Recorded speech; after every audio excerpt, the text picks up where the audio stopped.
Aku betul ya, udah aku tahan-tahan gak ngomong kasar, udah aku tahan-tahan untuk gak ngumpat dia. Tapi orang Medan satu ini, abang-abang Medan satu ini, banyak kali cakap dia. Coba kalian dengar dulu video dia yang satu ini. Tapi kau Mawa, kau bukan siapa-siapa. Kalau nggak ada si Insanul, ya kemudian tidak ada kaitan nama Inara Rusli, kau bukan siapa-siapa. Aku nggak pernah lihat. Kalau nggak kenal si Gundi Inaro itu, rumah tangga si Mawa itu nggak hancur. Ups. Kalau nggak ada juga si Mawa berseteru sama Inaro ini, kami nggak kenal kau siapa bang. Ups.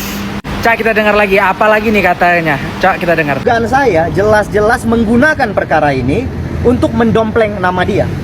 Ya, untuk artinya menaikkan rating.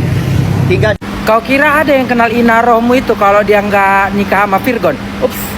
Kau kira kalau dia nggak diselingkuh sama Virgon, orang-orang bakal kenal si Inaroh? Ups. Setidaknya ya bang, walaupun Mawa itu sekarang terkenal banyak di endorse, dia nggak sampai harus melepas cadarnya untuk bisa meninggi. Ups. Yang paling nggak masuk akal aku, di luar Nurul aku, kau bisa ngucap kayak gini di rumah tangga orang. Dia tidak layak sebenarnya menjadi istrinya si Insan gitu loh. Nah sementara, mohon maaf, klien saya saudara Inara, ya. Menurut kau klien kau, si Inaro itu yang layak? Iya.